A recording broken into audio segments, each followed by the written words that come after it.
Revista Espírita, Jornal de Estudos Psicológicos, Allan Kardec, ano 3, março 1860. 3b. Manifestações físicas espontâneas. O padeiro de Dieppe.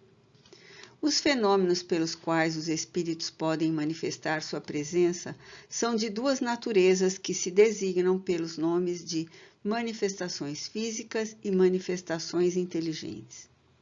Pelas primeiras, os espíritos atestam sua ação sobre a matéria. Pelas segundas, revelam um pensamento mais ou menos elevado, conforme seu grau de depuração.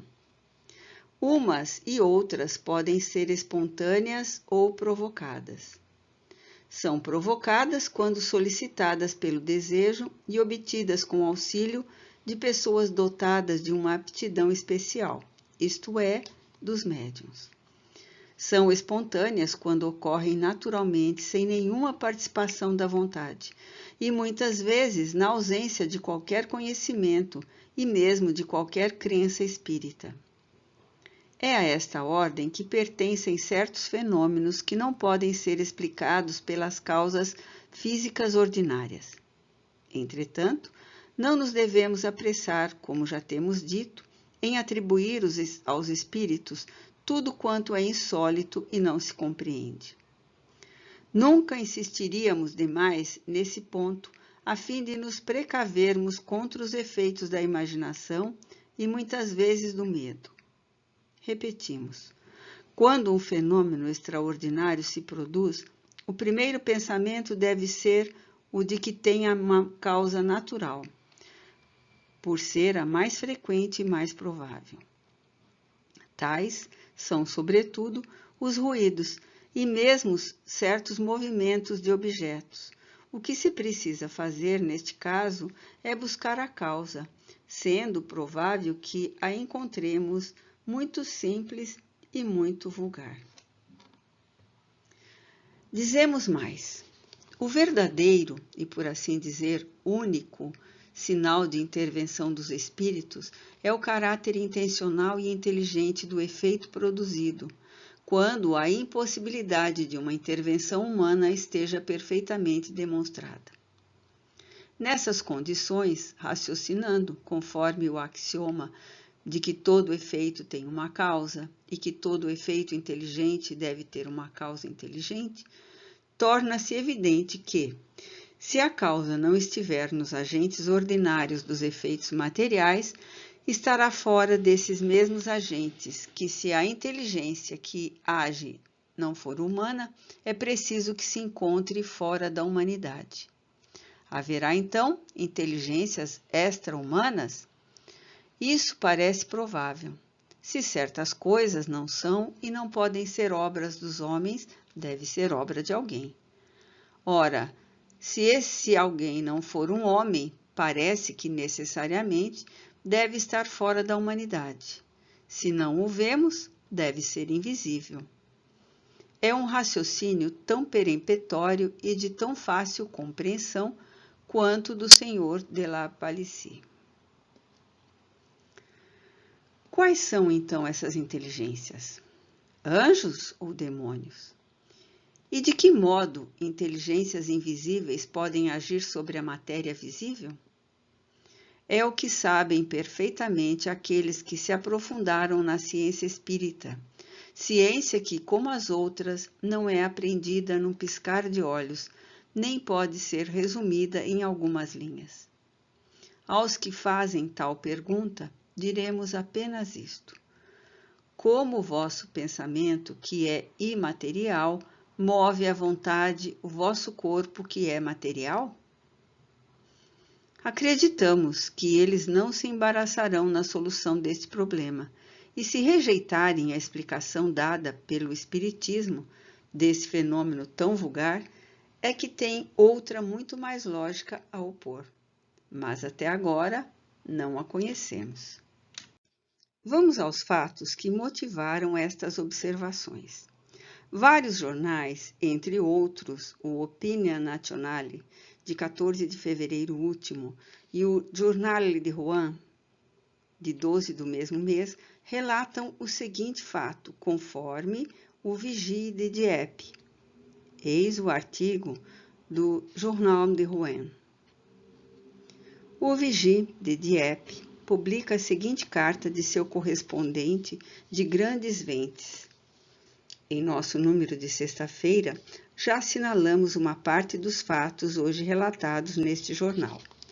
Mas a emoção provocada na comuna por esses extraordinários acontecimentos nos leva a dar novos detalhes contidos nesta correspondência. Hoje sorrimos das histórias mais ou menos fantásticas dos velhos tempos que se foram, não desfrutando os pretensos feiticeiros da atualidade de grande veneração. Não são mais acreditados em grandes ventes que alhures. Contudo, nossos velhos preconceitos ainda têm alguns adeptos entre os aldeões, de modo que a cena verdadeiramente extraordinária que acabamos de testemunhar é bem adequada para fortalecer a sua crença supersticiosa. Ontem pela manhã, o senhor Goubert, um dos padeiros da nossa vila, seu pai, que lhe serve de operário, e um jovem aprendiz de 16 a 17 anos, iam começar o trabalho rotineiro quando perceberam que vários objetos deixavam espontaneamente seu lugar para se lançarem na macieira. Tiveram assim que refugar sucessivamente a farinha que trabalhavam, vários pedaços de carvão, 2 pesos de tamanhos diversos, um cachimbo e uma vela. Apesar de sua extrema surpresa, continuaram a tarefa e tinham chegado a virar o pão, quando, de repente, uma porção de massa de 2 quilos, escapando das mãos do jovem auxiliar, foi lançada a alguns metros de distância. Isto foi o prelúdio, e como que a senha das mais estranha desordem. Então, eram cerca de 9 horas, e até o meio-dia foi positivamente impossível ficar no forno e no aposento vizinho. Tudo foi posto em grande desordem, derrubado e quebrado. Os pães atirados no meio da sala com as pranchas que lhe serviam de base. Entre restos de toda sorte, foram completamente perdidos. Mais de 30 garrafas repletas de vinho quebraram-se sucessivamente, e enquanto o bolinete da cisterna rodava sozinho com extrema velocidade, as brasas, as pás, os cavaletes e os pesos saltavam no ar e executavam as mais diabólicas evoluções. Em torno do meio-dia, o tumulto cessou pouco a pouco, e algumas horas depois, quando tudo entrou em ordem e os utensílios repostos em seus lugares, o chefe da casa pôde retomar os trabalhos habituais. Este bizarro acontecimento causou ao Sr. Goubert um prejuízo de no mínimo 100 francos. A este mesmo relato, o Opinion Nationale acrescenta as seguintes reflexões. Reproduzindo esta história singular, seria uma injúria aos nossos leitores preveni-los contra os fatos sobrenaturais que ela relata. Sabemos perfeitamente não se tratar de uma história do nosso tempo e que poderá escandalizar alguns dos leitores do Vigie. No entanto, por mais inverossímil que pareça, não é menos verdadeira e, se necessário, 100 pessoas poderão certificar-lhe a exatidão. Confessamos não compreender bem as reflexões do jornalista, que parece contradizer-se. Por um lado, diz aos leitores que se previnam contra os fatos sobrenaturais que a carta relata. E termina dizendo que, por mais inverossímil que pareça, essa história não é menos verdadeira e, se necessário, 100 pessoas poderiam certificar-lhe a exatidão. De duas uma, ou é verdadeira ou é falsa. Se falsa, tudo está dito. Se é verdadeira, como atesta o Opinion Nationale, o fato revela uma coisa muito grave para ser tratada, um tanto levianamente. Ponhamos de lado a questão dos espíritos e nela não vejamos senão um fenômeno físico. não é bastante extraordinária para merecer a atenção de observadores sérios? Que, pois, os sábios se ponham à obra e, perscrutando os arquivos da ciência, nos deem uma explicação racional e irrefutável, apontando a razão de todas as circunstâncias. Se não o podem, somos obrigados a admitir que não conhecem todos os segredos da natureza. E se apenas a ciência espírita dá a solução, é preciso optar entre a teoria que explica e a que nada explica. Quando fatos desta natureza são relatados, nosso primeiro cuidado, antes mesmo de inquirir da verdade, é o de examinar se são ou não possíveis, conforme que conhecemos da teoria das manifestações espíritas. Citamos alguns, demonstrando-lhes a absoluta impossibilidade, notadamente a história que narramos no número de fevereiro de 1859. Segundo o Jornal de Debat, sob o título de Meu Amigo Hermann, a qual certos pontos da doutrina espírita poderiam ter dado uma aparência de probabilidade. Sob este ponto de vista, os fenômenos que se passaram com o padeiro dos arredores de Dieppe nada têm de mais extraordinário que muitos outros, perfeitamente verificados, e que a solução completa é dada pela ciência espírita. Aos nossos olhos, portanto, se o fato não fosse verdadeiro, seria possível. Pedimos a um de nossos correspondentes de Dieppe, em que temos plena confiança, que verificasse a realidade do fato. Eis o que nos responde. Hoje posso vos dar todas as informações que desejais, pois me informei em boa fonte. O relato do Vigée é a exata verdade. Inútil relatar todos os fatos. Parece que vários homens de ciência vieram de muito longe para se darem conta desses fatos extraordinários, que não poderão explicar se não tiverem nenhuma noção da ciência espírita. Quanto aos nossos camponeses, estão confusos. Uns dizem que são feiticeiros, outros que é porque o cemitério mudou de lugar e sobre o antigo sítio fizeram construções. E os espertalhões que passam entre os seus por tudo saber, sobretudo se são militares, terminam dizendo: palavra de honra, não sei como isso pôde acontecer. Inútil dizer que não falta quem atribua grande parte de tudo isso ao diabo. Para fazer com que a gente do povo compreenda todos esses fenômenos, seria necessário iniciá-los na verdadeira ciência espírita, único meio de arrancar, dentre eles, a crença nos feiticeiros e em todas as ideias supersticiosas que ainda por muito tempo representarão o maior obstáculo à sua moralização. Terminaremos com uma última observação. Ouvimos algumas pessoas dizerem que não queriam ocupar-se de espiritismo, com receio de atrair os espíritos e provocar manifestações do gênero da que acabamos de relatar. Não conhecemos o padeiro Goubert, mas cremos poder afirmar que nem ele, nem seu filho, nem seu ajudante jamais se ocuparam com os espíritos.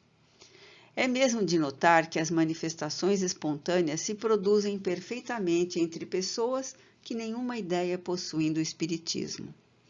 Prova evidente de que os espíritos vêm sem ser chamados. Dizemos mais: o conhecimento esclarecido dessa ciência é o melhor meio de nos preservarmos dos espíritos importunos, porque indica a única maneira racional de afastá-los. Nosso correspondente está perfeitamente certo ao dizer que o espiritismo é um remédio contra a superstição. Não será, com efeito, uma ideia supersticiosa a crença de que esses fenômenos estranhos se devem ao deslocamento do cemitério? A superstição não consiste na crença em um fato, quando é verificado, mas na causa irracional atribuída ao fato. Está, sobretudo, na crença em pretensos meios de adivinhação, no efeito de certas práticas, na virtude dos talismãs, nos dias e horas cabalísticos, etc. Coisas cujo absurdo e ridículo o espiritismo demonstra. Estudo sobre o espírito de pessoas vivas. O Dr. Vinhale. O Dr. Vinhale, membro titular da sociedade, tendo se oferecido para servir a um estudo sobre uma pessoa viva, como ocorreu com o Conde de R., foi evocado na sessão de 3 de fevereiro de 1860. 1. A São Luís. Podemos evocar o Dr. Vinhale? Resposta. Sem nenhum perigo, pois para isso ele está preparado. 2. Evocação. Resposta. Eis-me aqui. Juro em nome de Deus o que não faria se respondesse por outro. 3. Embora estejais vivo, julgais necessário que a evocação seja feita em nome de Deus? Resposta.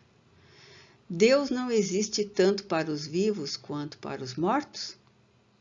4. Vede-nos tão claramente como quando em pessoa assistis às nossas sessões? Resposta. Mais claramente. 5. Em que lugar estais aqui? Resposta. Naturalmente, no lugar onde minha ação é necessária, à direita e um pouco atrás do médium. 6. Para vir de Souilly até aqui, tivemos consciência do espaço transposto. Vistes o caminho que percorrestes? Resposta. Não mais que o carro que me trouxe. 7. Poderíamos oferecer-vos uma cadeira? Resposta. Sois muito bons, mas não estou tão fatigado quanto vós. 8. Como constatais vossa individualidade aqui presente? Resposta. Como os outros. Observação. Ele faz alusão ao que já foi dito em caso semelhante, isto é, que o espírito constata sua individualidade por meio do perispírito, que para ele é a representação do seu corpo. 9. Entretanto, seríamos gratos se vós mesmos nos desseis a explicação. Resposta. O que me pedis é uma repetição. 10. Já que não quereis repetir o que foi dito, é porque pensais do mesmo modo? Resposta. Mas isto está bem claro. 11. Assim, para vós, nosso perispírito é uma espécie de corpo circunscrito e limitado? Resposta. É evidente, sem comentários. 12. Podeis ver o vosso corpo adormecido? Resposta. Não daqui. Vi-o ao deixá-lo. Tive vontade de rir. 13. Como se estabelece a relação entre vosso corpo, que está em Souilly, e o vosso espírito, que se encontra aqui? Resposta. Como já vos disse, por um cordão fluídico. 14. Quereis descrever o melhor possível a fim de que possamos compreender a maneira por que vedes a vós mesmo a abstração feita do vosso corpo? Resposta. É bem fácil. Vejo-me como em vigília, ou antes, a comparação é melhor, como a gente se vê em sonho. Tenho meu corpo, mas tenho consciência de que é organizado de outra maneira e mais leve que o outro. Não sinto o peso, a força de atração que me prende à terra quando acordado. Numa palavra, como vos disse, não estou fatigado. 15. A luz se vos apresenta com a mesma coloração que no estado normal? Resposta. Não, ela é acrescida de uma luminosidade inacessível aos vossos sentidos grosseiros. Entretanto, não infirais que a sensação produzida pelas cores sobre o nervo óptico seja diferente para mim. O que é vermelho e assim por diante. Apenas os objetos que eu não via em vigília, em razão da obscuridade, são luminosos e perceptíveis para mim. Assim, a obscuridade não existe absolutamente para o espírito, embora ele possa estabelecer uma diferença entre o que para vós é claro e o que não é. 16. Vossa visão é indefinida ou limitada ao objeto ao qual prestais atenção? Resposta. Nem uma coisa nem outra. Não sei absolutamente o que ela pode experimentar como modificações para o espírito inteiramente desprendido. Mas, para mim, sei que os objetos materiais são perceptíveis no seu interior, que minha vista os atravessa. Contudo, não poderia ver por toda a parte, nem à distância.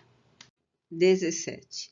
Poderíeis prestar-vos a uma pequena experiência de prova, não motivada pela curiosidade, mas pelo desejo de nos instruirmos? Resposta. De modo algum. Isto me é expressamente proibido. 18. Era para lerdes a pergunta que acabam de me trazer e respondê-la sem que eu a dissesse. Resposta. Eu poderia, mas repito, isto me é proibido. 19. Como tendes consciência da proibição que vos fizeram? Resposta. Pela comunicação do pensamento do espírito que me proíbe. 20. Pois bem, eis a pergunta. Podeis ver-vos num espelho? Resposta. Não. Que vedes no espelho? O reflexo de um objeto material. Não sou material e, portanto, só posso produzir o reflexo auxiliado pela operação que torna tangível o perispírito. 21.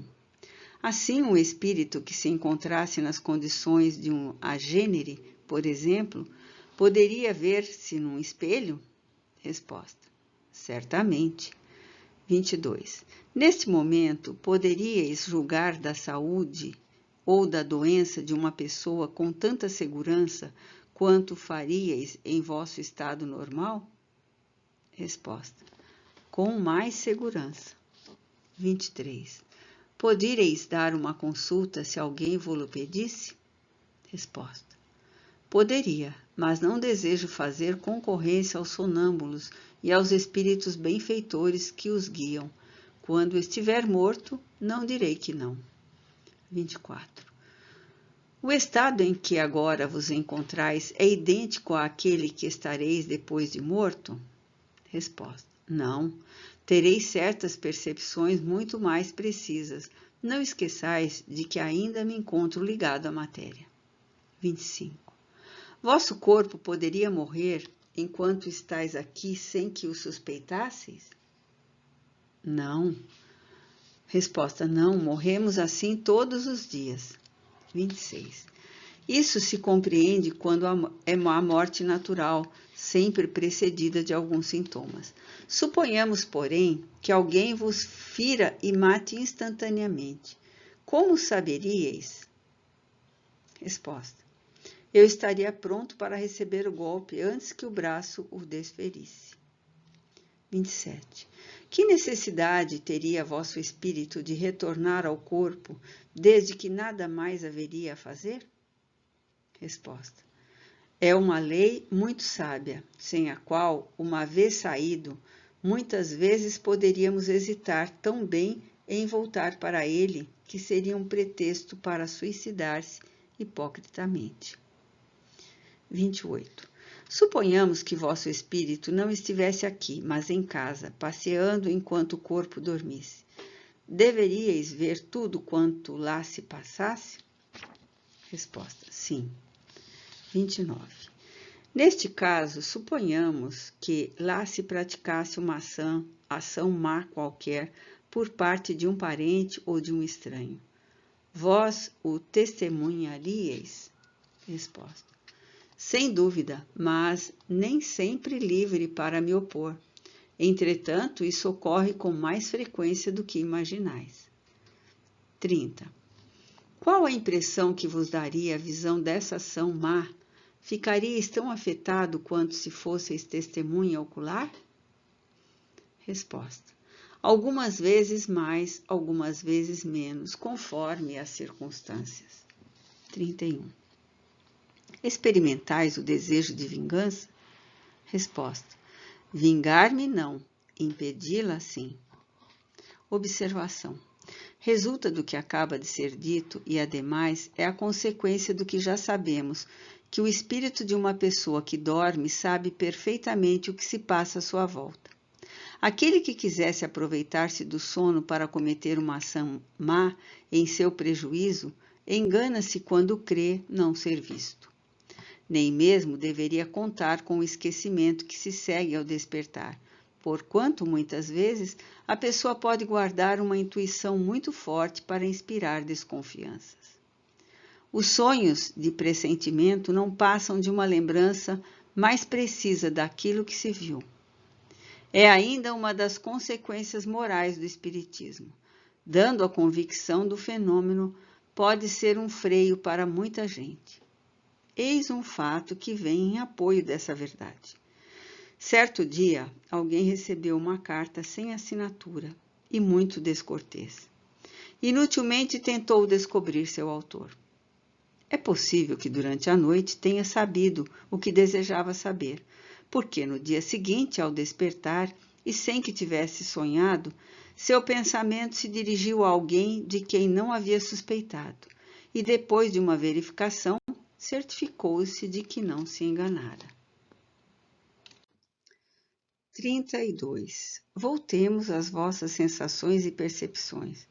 Por onde vedes? Resposta. Por todo o meu ser. 33. Percebeis os sons por onde? Resposta.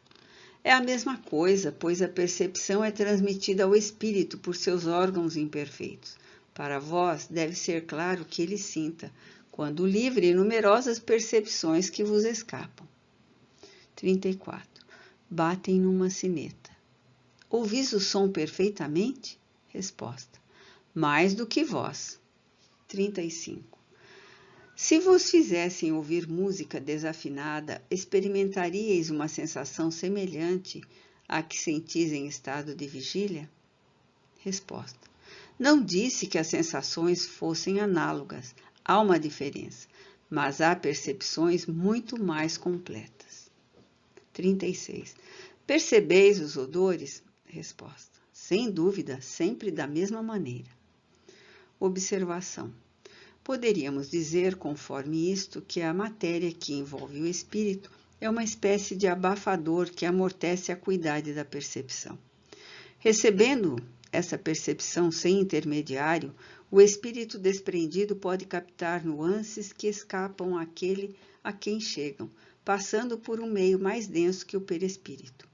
Compreende-se, então, que os espíritos sofredores possam ter dores que, por não serem físicas do nosso ponto de vista, não deixam de ser mais pungentes que as dores corporais, e que os espíritos felizes tenham prazeres dos quais as nossas sensações não nos podem dar uma ideia.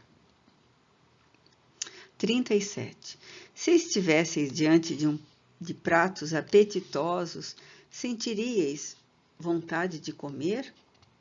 Resposta. O desejo seria uma distração. 38. Suponhamos que, neste momento, enquanto vosso espírito está aqui, o corpo tenha fome. Que efeito a visão desses pratos produziria sobre vós? Resposta. Isto me faria partir para satisfazer uma necessidade irresistível. 39. Poderíeis fazer com que compreendêssemos o que se passa convosco quando deixais o corpo para vir aqui ou quando nos deixais para retomar o corpo?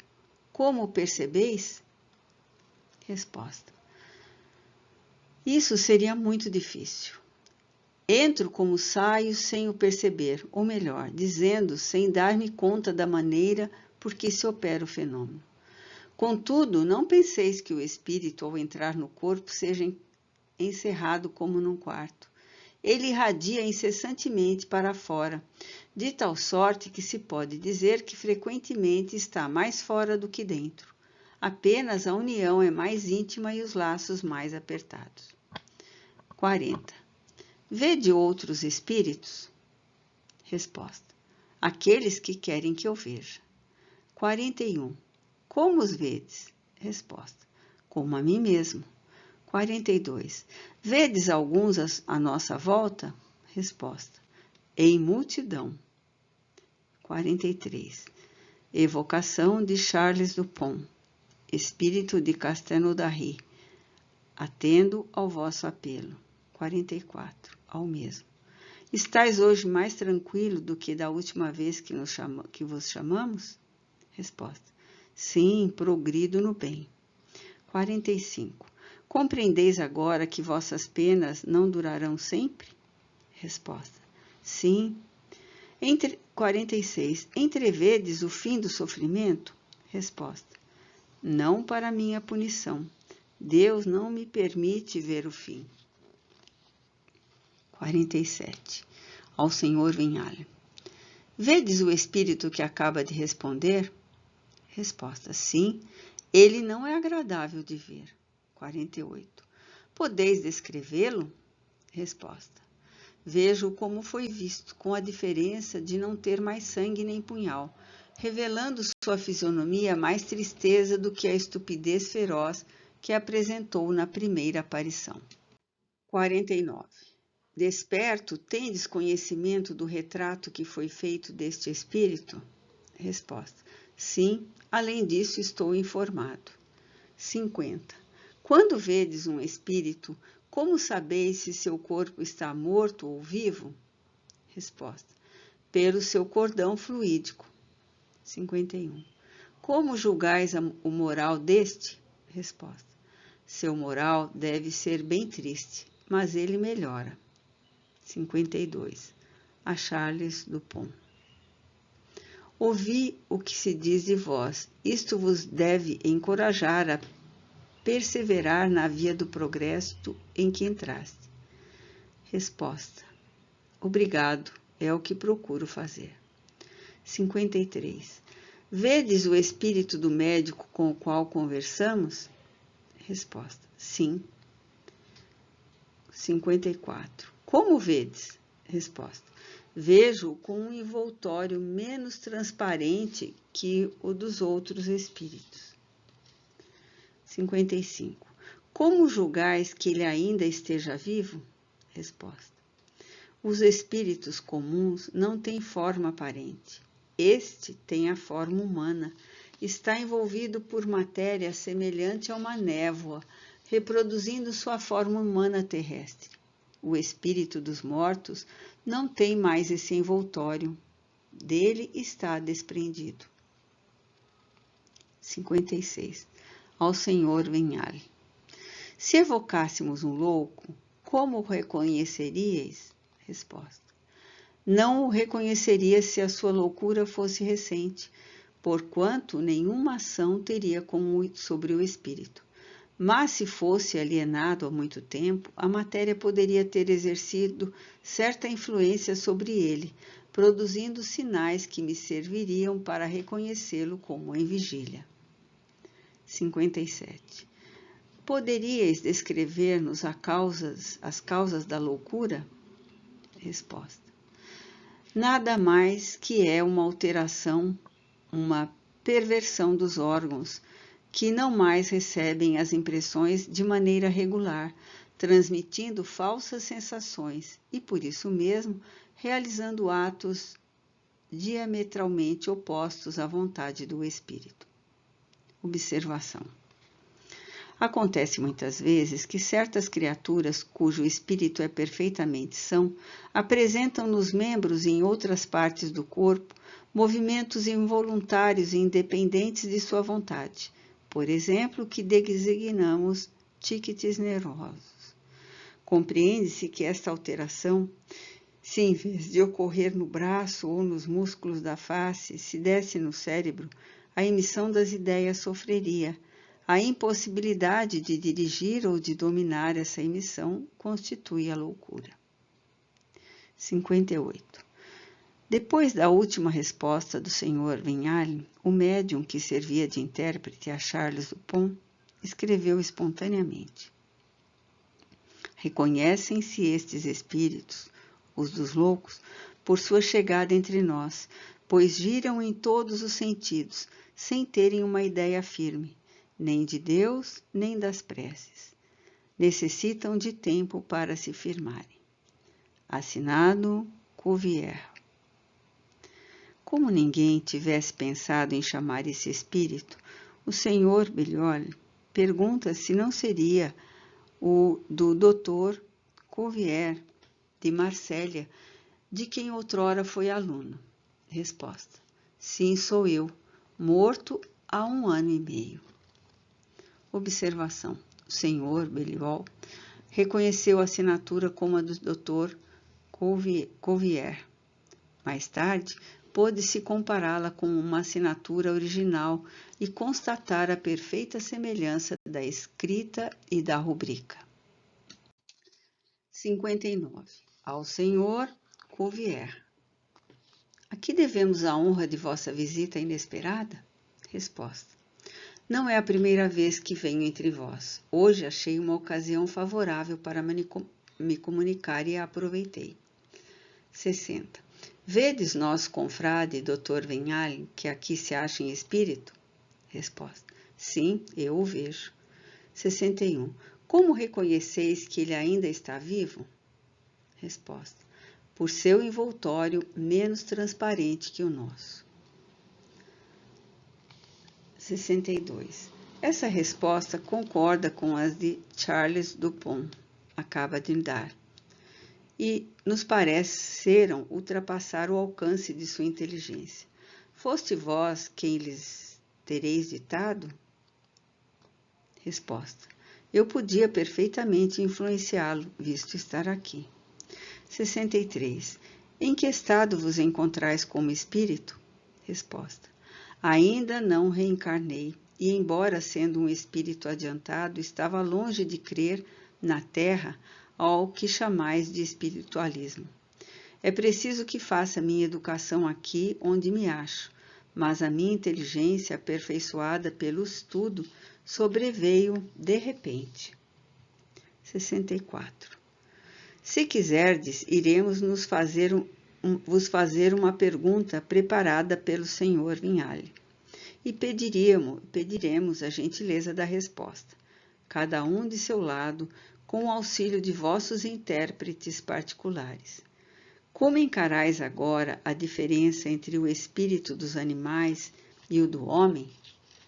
Resposta: não me é muito mais fácil dizê-lo que no estado de vigília.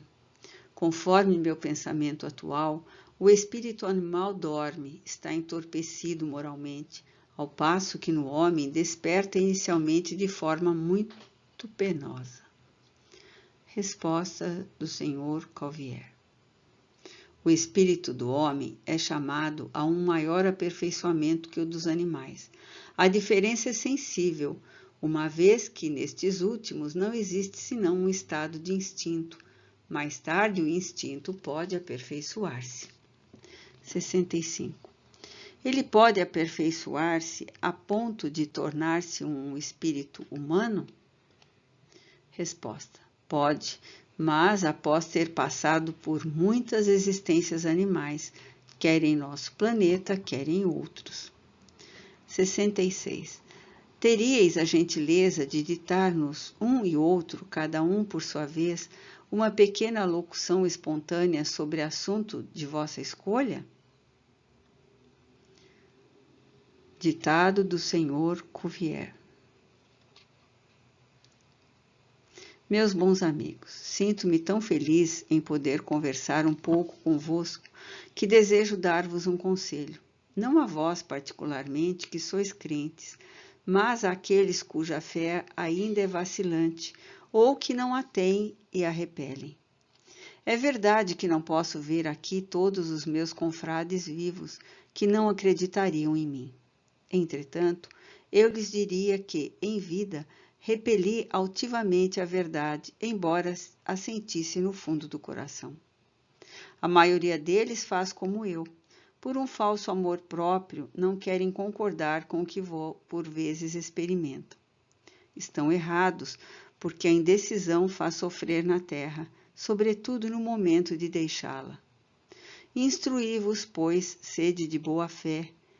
Em vida sereis mais felizes, assim como no mundo em que me encontro atualmente. Se realmente o quiserdes, virei conversar algumas vezes convosco. Cuvier. Ditado do Sr. Vignali. Para que serve a astronomia e que nos importa o tempo que leva a bala de canhão para percorrer a distância que existe entre a Terra e o Sol? Assim raciocinam pessoas muito honradas que não veem nas ciências outros resultados senão a aplicação que pode ser dada a indústrias ou ao seu bem-estar. Mas sem a astronomia, que razão teríeis para adotar o admirável sistema que estamos desenvolvendo em vez de um outro da autoria dos espíritos ignorantes ou invejosos? Se a Terra, como se pensava antigamente, fosse o ponto central do universo, se os numerosos sóis que povoam o espaço mais não fossem que simples pontos brilhantes fixados numa abóbada de cristal, que razão teríeis para admitir o passado e o futuro do espírito?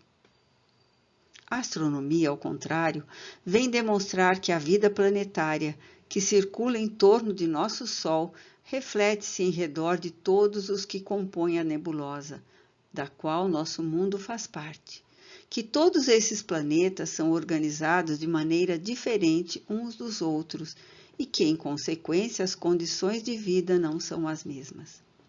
Sois então levados a perguntar se Deus cria instantaneamente e para cada corpo, especialmente, o espírito que o deve animar. Por que razão teria julgado justo criá-lo aqui e não acolá na terra, e não em outro mundo, em tal condição e não em outra? Uma lógica inflexível vos leva, assim, a admitir, como expressão da maior verdade, a habitabilidade dos mundos, a pré-existência da alma e a reencarnação. Então, a astronomia é útil, porque vos põe em condições de receber o esboço das sublimes verdades que, para vós, serão desenvolvidas como consequência do progresso que o Espiritismo e a própria ciência farão. Porque, auxiliada pela indústria, ela é chamada a vos levar à descoberta de muitas outras maravilhas que apenas teríeis podido entrever.